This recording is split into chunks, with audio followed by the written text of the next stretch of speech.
Quero saudar os irmãos com a graça e a paz do Senhor Jesus. Amém.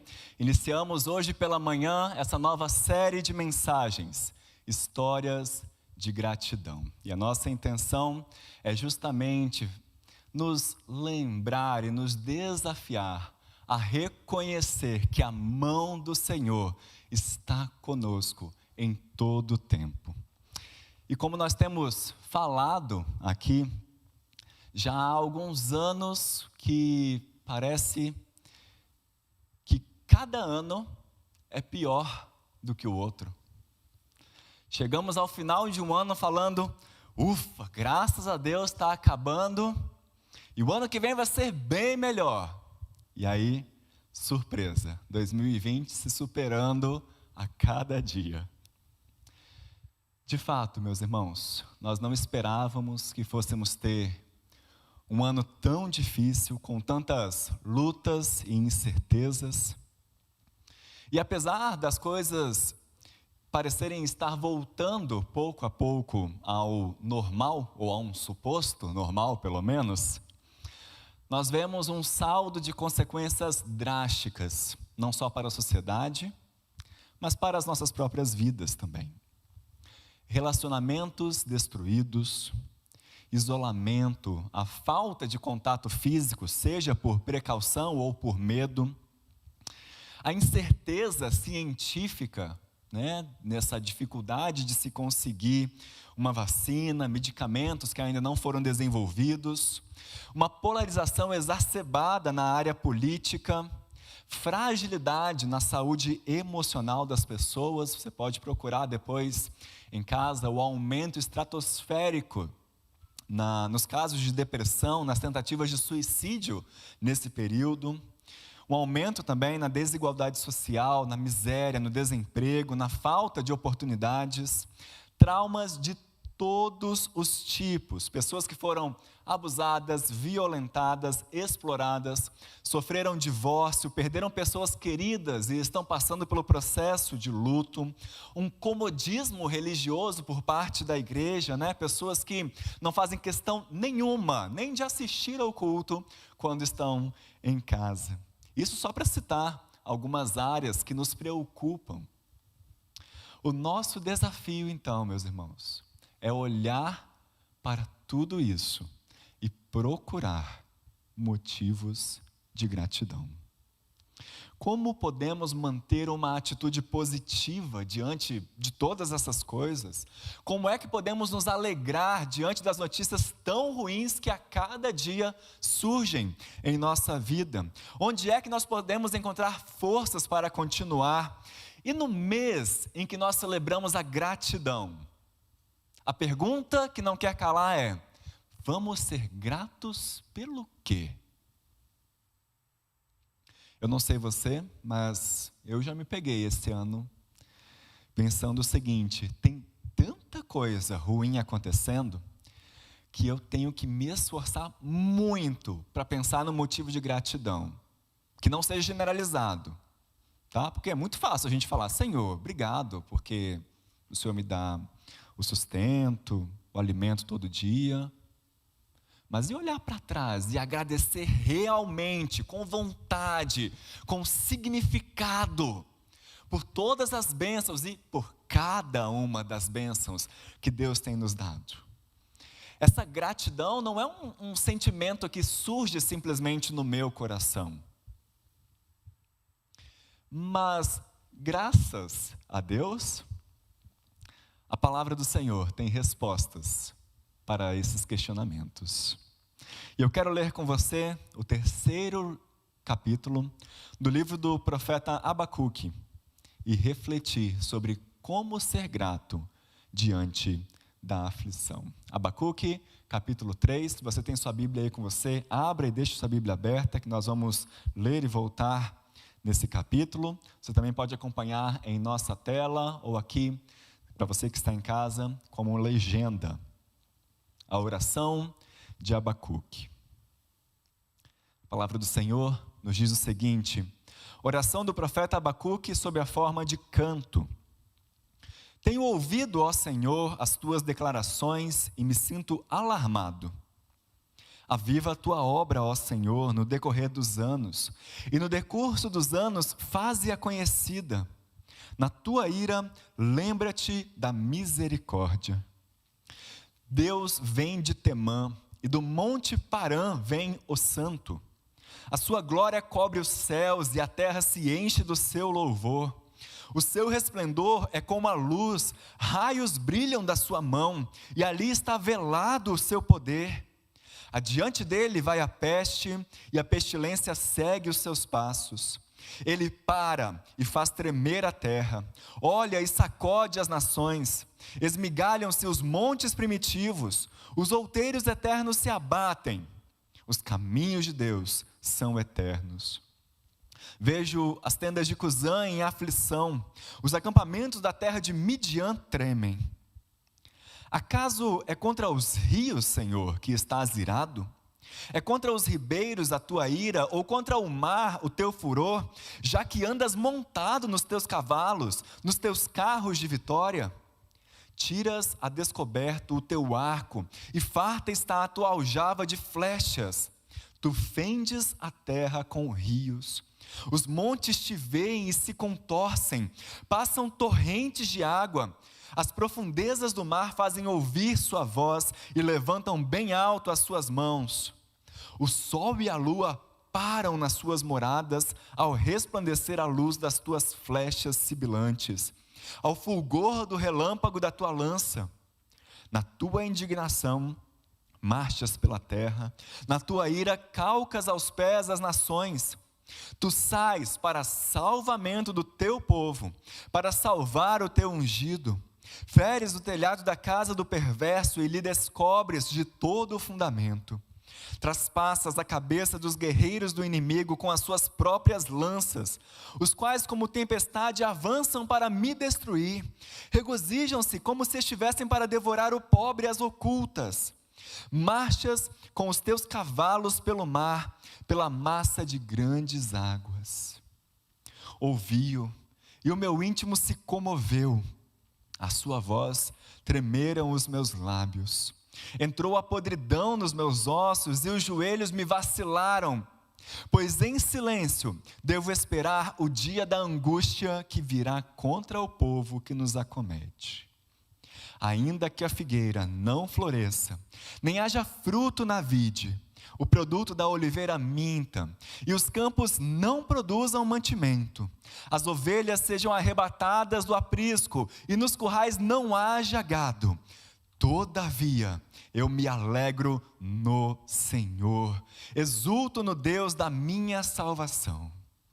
O Senhor Deus é a minha fortaleza, e faz os meus pés como os da corça, e me faz andar altaneiramente. Esse poema é dedicado ao mestre de canto para instrumentos de corda. É um salmo que seria musicado depois. Vamos orar mais uma vez. Senhor, com a tua palavra aberta diante de nós, pedimos que nesse momento o teu Espírito venha habitar em nosso coração, quebrando, Senhor, toda a barreira que o nosso coração pecaminoso tem contra o Senhor. Quebrante o nosso coração, traz a nós encorajamento, traz a nós consolo, e que a tua palavra aqui, lida e exposta, possa encontrar guarida em nosso coração, possa transformar a nossa vida. Assim nós oramos em nome de Jesus. Amém. Abacuque é um profeta que viveu cerca de 600 anos antes de Cristo. E ele passou pelas reformas religiosas de Josias. Talvez você não se lembre de Josias, mas um rei que começou a reinar ainda quando criança, ainda talvez ali no início da sua adolescência, e reformou o templo, levou o povo a adorar ao Senhor novamente, restaurou a leitura pública das Escrituras. Houve uma grande reforma espiritual no tempo de Josias. Mas os reis que o sucederam levaram o povo novamente ao desastre. Jeoacás e Jeoaquim foram reinados marcados pela decadência moral. Abacuque era contemporâneo do profeta Jeremias e profetiza ali um pouco antes do Império Babilônico atingir o seu auge, conquistando diversos territórios. Então, se você lê o livro de Abacuque, você vai ver o profeta falando da parte de Deus sobre o cerco que a Babilônia ainda iria fazer, ainda promoveria a todo o território de Judá.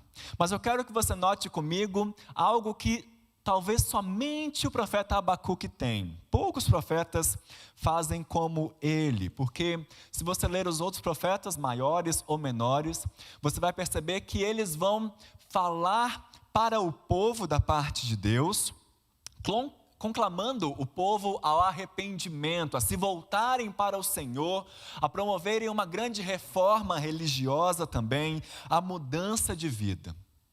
Abacuque, de maneira diferente, não confronta o povo. Ele, na verdade, coloca para Deus as suas questões existenciais. Ele não chama o povo ao arrependimento, mas, de certa forma, cobra de Deus o porquê Deus está usando um povo ímpio para castigar o seu povo. Por que é que Deus estava permitindo que os babilônicos invadissem e que as injustiças acontecessem ali entre o povo? Se você olhar aí na sua Bíblia, vai perceber que o livro de Abacuque é claramente dividido em duas grandes partes. A primeira, nos capítulos 1 e 2, mostra o diálogo do profeta com Deus. Abacuque fala e Deus responde. Abacuque triplica, Deus fala novamente. Veja, por exemplo, o que ele questiona logo no início do primeiro capítulo. Até quando, Senhor? Clamarei eu e tu não me escutarás. Gritar-te-ei violência e não salvarás. Porque me mostras a iniquidade e me fazes ver a opressão? Note que é quase a mesma coisa que você leu no início do culto, no Salmo 13. O mesmo questionamento que Davi fez a Deus. Até quando, Senhor, vou ver opressão acontecendo no meio do meu povo? Até quando vou ter que esperar pela tua intervenção? Deus então responde que logo, logo vai utilizar um povo, os caldeus, que nesse texto aqui é um sinônimo para o povo babilônico, para trazer juízo sobre o seu próprio povo. E então Abacuque volta a perguntar a Deus: como assim, Senhor?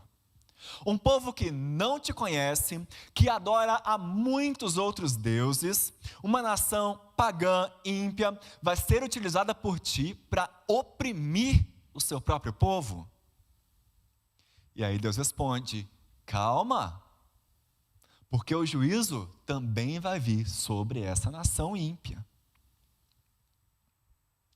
A segunda parte do livro, então, é uma última resposta de Abacuque, uma oração em forma de cântico, um salmo. E é justamente nessa oração que nós lemos aqui no capítulo 3, que o profeta nos dá um parâmetro para entendermos, à luz da nossa fé, como encontrar alegria e gratidão nos momentos tenebrosos de nossa vida. Mesmo quando perdemos as esperanças e parece que nada vai melhorar. Como encontrar gratidão no meio da aflição? Em primeiro lugar, o profeta, numa atitude humilde, nos relembra que precisamos orar. Veja aí no verso 2: tenho ouvido, ó Senhor, as tuas declarações e me sinto alarmado. Deus, de fato, descreve de maneira muito vívida o juízo que ele promoveria sobre os ímpios da sua própria nação e das outras nações, e por isso Abacuque se alarma, se preocupa. Aviva a tua obra, ó Senhor. no decorrer dos anos. E no decurso dos anos, faze-a conhecida. Na tua ira, lembra-te da misericórdia. A oração, meus irmãos, é um tema central no livro de Abacuque. E essa é a terceira oração que o profeta faz a Deus num livro pequeno de 3 capítulos. No primeiro capítulo, ele faz 2 orações e finaliza o livro com essa daqui. E essa é uma grande oportunidade, então, de nós nos perguntarmos aqui qual tem sido o papel da oração em nossa vida. Muitas vezes nós damos um lugar secundário para ela. Oramos somente quando a dificuldade chega, ou nem quando a dificuldade chega. E aí, quando vamos pensar em orar, surge milhares de coisas para fazermos. Muitos outros afazeres que tentam desviar o nosso foco. Por isso, precisamos redescobrir o lugar da oração em nossa vida. No meio da aflição, no meio dos grandes questionamentos existenciais que sobrevêm sobre nós, precisamos nos achegar a Deus e colocar tudo isso a Ele. Levarmos os nossos pedidos em oração a Ele, na esperança de que Ele haja em nosso favor, porque é justamente na oração que nós nos submetemos mais facilmente à soberania de Deus. E aqui nessa breve oração que ele faz no início do capítulo 3, ele faz 2 pedidos, um por renovação, por avivamento, e o outro por misericórdia. Abacuque pede para que Deus renove o seu povo, para que Deus avive a sua obra.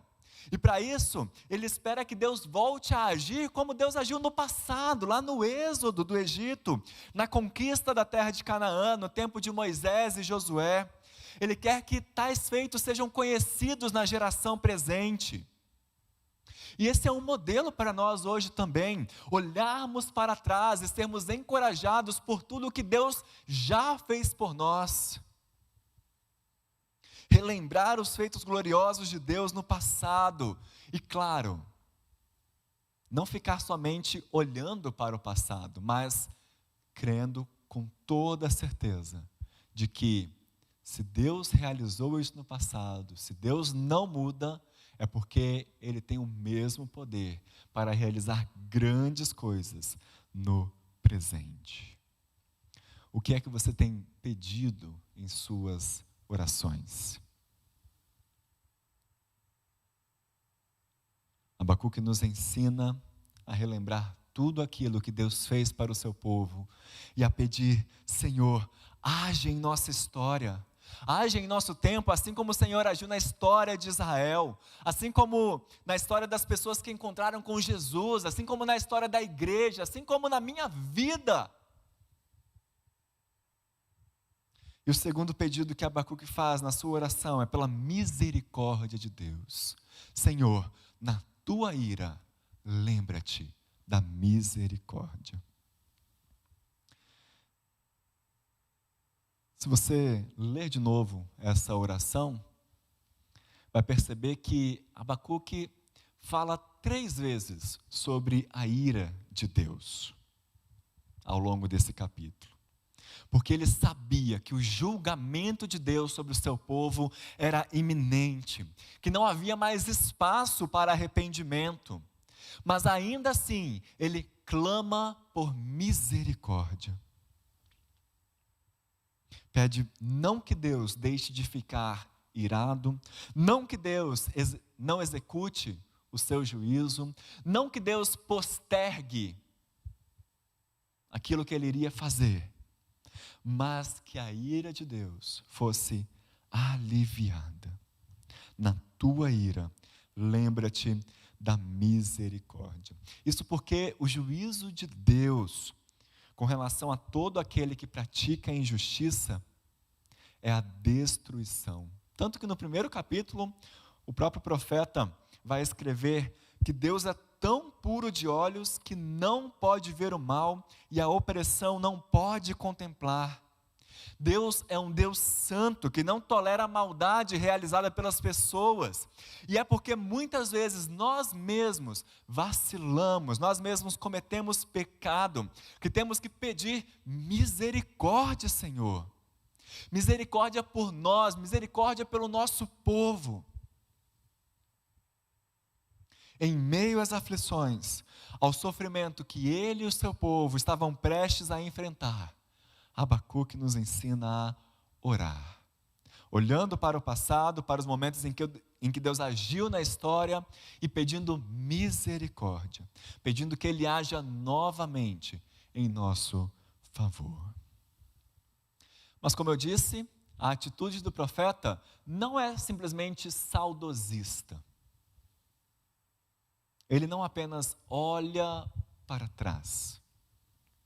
Em meio aos períodos tenebrosos da vida, ele encontra alegria e gratidão, olhando também para Deus, lembrando quem é o nosso Deus. Em segundo lugar, além de orar, então, devemos lembrar quem é o nosso Deus. Isso ele vai descrever dos versos 3 a 15, e aqui ele vai relembrar duas verdades sobre Deus. Claro, não são verdades exaustivas, afinal, a Bíblia vai nos revelando cada vez mais sobre o caráter de quem é o nosso Senhor, o nosso Deus amoroso, misericordioso, o Deus perdoador. Mas eu quero focar no que Abacuque nos ensina aqui. Duas verdades sobre Deus que devemos relembrar se quisermos encontrar alegria e gratidão em meio às aflições de nossa vida. A primeira delas é que Deus é aquele que vem. Deus é aquele que vem. Veja aí, nos versos 3 a 7. Deus vem de Temã, e do monte Parã vem o santo. A sua glória cobre os céus, e a terra se enche do seu louvor. O seu resplendor é como a luz, raios brilham da sua mão, e ali está velado o seu poder. Adiante dele vai a peste, e a pestilência segue os seus passos. Ele para e faz tremer a terra, olha e sacode as nações. Esmigalham-se os montes primitivos, os outeiros eternos se abatem.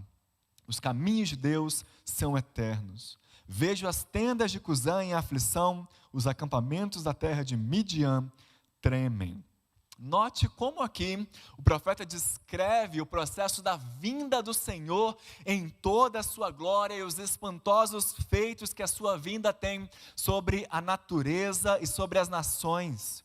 À medida que Deus, em sua glória, se aproxima mais e mais, os efeitos da sua presença se tornam mais dramáticos. A gente vê ali a presença de peste, da pestilência, dos raios, trovões, de terremotos. Abacuque aprendeu aqui que Deus não fica em silêncio e nem inerte. Ele realmente vem e a sua vinda é estrondosa. Nós aprendemos que em meio às lutas devemos perseverar, porque a vinda do Senhor não tarda. E se você procurar em toda a Bíblia, você verá que o Deus Redentor é descrito como aquele que vem ao encontro do seu povo, aquele que vem socorrer os seus filhos amados. Ele não é ausente e nem passivo, mas é um Deus que se demonstra próximo do contrito e do abatido. E a melhor notícia que nós podemos ter está no Novo Testamento, quando ele mostra que ele já veio uma primeira vez em glória, uma glória, claro, ainda que velada talvez, mas para aliviar o coração daqueles que já estavam aguardando há muito tempo. E ele nos garante que voltará, virá uma segunda vez, não só para nos redimir, mas para aterrorizar os rebeldes. Deus vem para lutar pelo seu povo. Abacuque descreve a vinda desse Senhor como sendo gloriosa em sua abrangência, em seu fulgor, em seus efeitos. Assim como a fama dos hebreus percorreu toda a terra na época do Êxodo, Quando foram conduzidos pelo deserto, muito mais a glória de Jesus Cristo abrangerá os céus como um relâmpago que sai do Oriente e se mostra do Ocidente.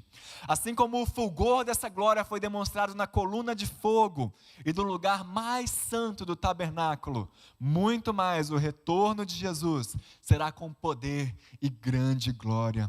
Assim como o Deus de Moisés provocou o partir de águas e o cair de muralhas, muito mais impactantes serão os efeitos da segunda vinda de Cristo. Em outras palavras, meus irmãos, aquilo que aconteceu lá no Antigo Testamento, nos dias de Moisés, aquilo que Abacuque estava vendo acontecer sobre o povo babilônico, sobre o seu próprio povo também, eram apenas um antegosto do grande e glorioso dia da vinda do Senhor. E essa vinda não seria à toa. Não seria simplesmente para falar, estou aqui. Se fosse também, glória a Deus. Que bom vermos Deus com a nossa própria face, afirmando, eu estou aqui. Mas vejam, Abacuque vai nos mostrar também, vai nos relembrar que, além de ser aquele que vem, Deus é o Senhor que guerreia pelo seu povo. Versículos 8 a 15, acaso é contra os rios, Senhor, que estás irado? É contra os ribeiros a tua ira, ou contra o mar o teu furor? Já que andas montado nos teus cavalos, nos teus carros de vitória? Tiras a descoberto o teu arco, e farta está a tua aljava de flechas. Tu fendes a terra com rios, os montes te veem e se contorcem, passam torrentes de águas. As profundezas do mar fazem ouvir a sua voz e levantam bem alto as suas mãos. O sol e a lua param nas suas moradas, ao resplandecer a luz das tuas flechas sibilantes, ao fulgor do relâmpago da tua lança. Na tua indignação marchas pela terra, na tua ira calcas aos pés as nações. Tu sais para salvamento do teu povo, para salvar o teu ungido. Feres o telhado da casa do perverso e lhe descobres de todo o fundamento. Traspassas a cabeça dos guerreiros do inimigo com as suas próprias lanças, os quais como tempestade avançam para me destruir. Regozijam-se como se estivessem para devorar o pobre às ocultas.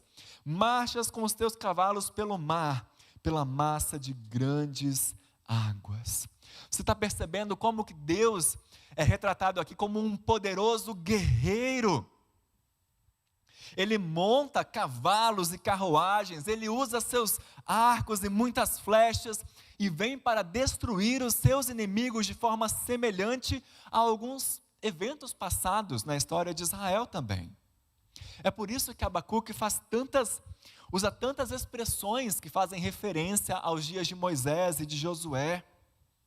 Toda essa descrição do guerreiro que guerreia as nossas guerras visava encorajar Abacuque e os demais que cantariam esse salmo como encorajamento durante o período de exílio.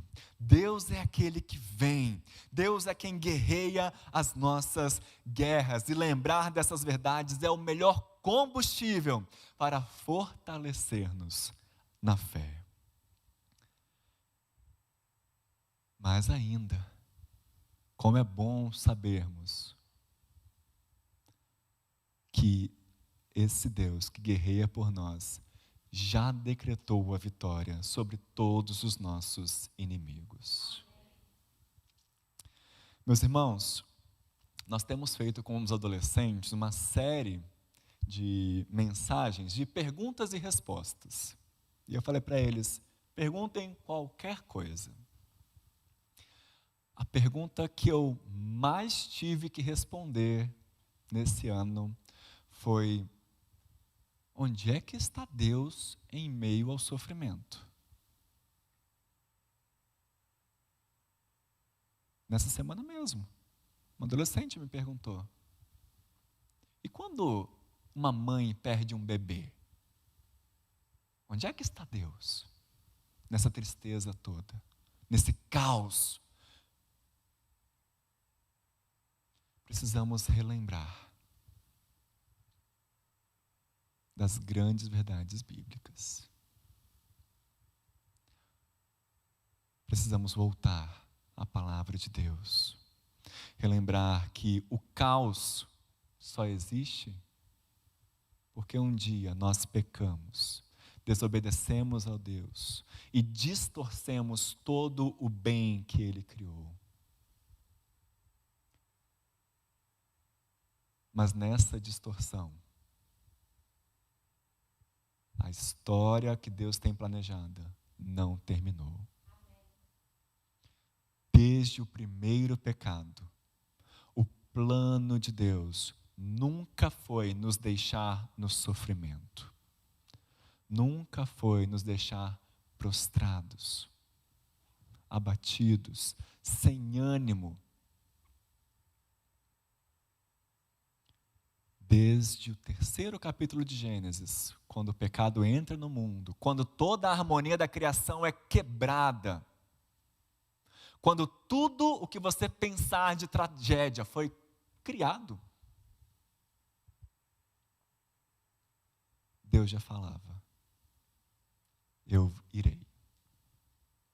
irei ao seu encontro, e eu destruirei todos os seus inimigos. O Senhor Deus não está alheio à nossa dor. Ele não está alheio ao nosso sofrimento. Pelo contrário, Ele se identifica tanto com o nosso sofrimento que Ele enviou o seu Filho para experimentar esse sofrimento, experimentar as nossas dores e nos dar uma nova oportunidade de vida e falar: você não precisa passar por isso. Jesus Cristo é aquele que nos conduz a Deus e é aquele que desde o primeiro momento de seu ministério tem redimido a humanidade, tem acabado com o poder da morte, o poder da enfermidade, o poder do demônio, tem acabado com as grandes tempestades da nossa vida. E Ele já está restaurando todas as coisas e tem preparado para nós um grande dia, onde Ele voltará para estabelecer o seu juízo, e não só para estabelecer o seu juízo, mas para restaurar todas as coisas. Na cruz, Jesus já derrotou todos os nossos inimigos. Ele veio e guerreou por nós, guerreou pelo seu povo. Olhar para isso, ter essa visão tão grandiosa de Deus, faz com que Abacuque termine o seu salmo da seguinte maneira, versos 16 a 19: ouvi-o e o meu íntimo se comoveu, a sua voz tremeram os meus lábios, entrou a podridão nos meus ossos e os joelhos me vacilaram, pois em silêncio devo esperar o dia da angústia que virá contra o povo que nos acomete. Ainda que a figueira não floresça, nem haja fruto na vide, o produto da oliveira minta e os campos não produzam mantimento, as ovelhas sejam arrebatadas do aprisco e nos currais não haja gado, todavia eu me alegro no Senhor, exulto no Deus da minha salvação. O Senhor Deus é a minha fortaleza e faz os meus pés como os da corça e me faz andar altaneiramente. O nosso desafio é sairmos daqui hoje clamando assim como Abacuque, meus irmãos, falando: olha, eu sei que está tudo dando errado na minha vida, eu sei que eu ainda vou passar por um monte de problema, que aflições vão sobrevir sobre mim, que eu não vou deixar de sofrer, eu sei que a pandemia não terminou, mas eu sei que o meu Redentor vive. Eu sei que Ele vem, e eu sei que Ele já luta por mim. Eu sei que Ele está comigo, e isso me dá forças para dizer: Eu confio no Senhor, eu me alegro no Senhor, eu exulto no Deus da minha salvação. Essa é uma canção de triunfo no meio da dor. Abacuque sabia que o cerco que o povo inimigo estava promovendo traria graves consequências para o seu povo, principalmente sobre a agricultura, a agropecuária, os principais meios de subsistência de Judá. Mas ele continuava a confiar na graça de Deus. As circunstâncias seriam as piores para o profeta, e as circunstâncias podem ser as piores para nós também, mas nós temos a certeza que há um todavia em nosso coração. Nós confiamos não na provisão, mas no provedor. Não nas circunstâncias, mas no Deus que tem o poder para transformar as circunstâncias e vai transformá-las. A tal ponto de que um dia estaremos juntos com Ele, no mundo transformado, numa nova terra onde habita a justiça, onde não haverá mais morte, mais choro, mais dor, porque as antigas coisas se passaram e tudo se fez novo, e Ele enxugará dos nossos olhos toda lágrima. Depois de ouvir sobre o juízo que Deus traria sobre o seu povo que praticava a injustiça e sobre o povo inimigo, Abacuque então se sentia protegido, sentia que Deus era a sua fortaleza, a sua confiança em Deus se renovou. Aliás, mais uma vez, foi assim também que Davi terminou o salmo que nós lemos no início do culto. No tocante a mim, confio em tua graça, regozije-se o meu coração na tua salvação, cantarei ao Senhor, porquanto me tem feito muito bem. Tanto Abacuque quanto Davi viram a Deus como sua fortaleza e refúgio. É verdade, meus irmãos, Abacuque começa o seu livro pesaroso, com a sua fé abalada, se perguntando: até quando, Senhor? Mas ao longo da manifestação de Deus, ele tem a sua fé fortalecida. Aliás, não sei se você já teve a oportunidade de pesquisar o que significa o nome Abacuque. No hebraico, a raiz desse nome vem do verbo que significa abraçar, entrelaçar os braços. E essa é a grande sensação que o profeta sentiu no final do seu livro. Ainda que tudo dê errado, ainda que a terra passe por grandes problemas, ainda que as coisas pareçam não melhorar, ainda que venha uma pandemia para piorar tudo na minha vida, eu olho para o Senhor, eu estou seguro, eu me sinto abraçado pelo Deus que é a minha proteção. Como, meus irmãos, como encontrar motivos de gratidão e de alegria em meio às aflições? Primeiro, não esconda as suas aflições. Coloque-as diante de Deus, pergunte. Jó perguntou, Davi perguntou, Abacuque perguntou: até quando, Senhor? Não esconda o seu sofrimento. Ele é o seu Pai, Ele te conhece. Se achegue a Ele com sinceridade, rogando a Ele: Senhor, avive a tua obra. Orando a Deus e lembrando quem é esse Deus poderoso, aquele que vem e aquele que guerreia as nossas guerras. Me desculpem ser repetitivo, mas eu preciso ser. Tanto é assim que Ele mesmo decidiu tornar-se um de nós, para conhecer o nosso sofrimento e para morrer a nossa morte. Tanto é assim que Ele nos deixa o Espírito Santo, que nos consola e nos guia por toda a verdade. Tanto é assim que Ele prometeu retornar, não só para estabelecer o seu juízo sobre todas as coisas, mas também para redimir todas as coisas, para restaurar tudo para a harmonia original em que foram criadas. Que a lembrança do que Deus já fez e de quem Deus é possa fortalecer a nossa alegria. E mesmo assim, meus irmãos, mesmo assim, diante das aflições, que a minha vida e que a sua vida sejam marcadas e sejam repletas de histórias de gratidão. Que Deus te abençoe. Amém.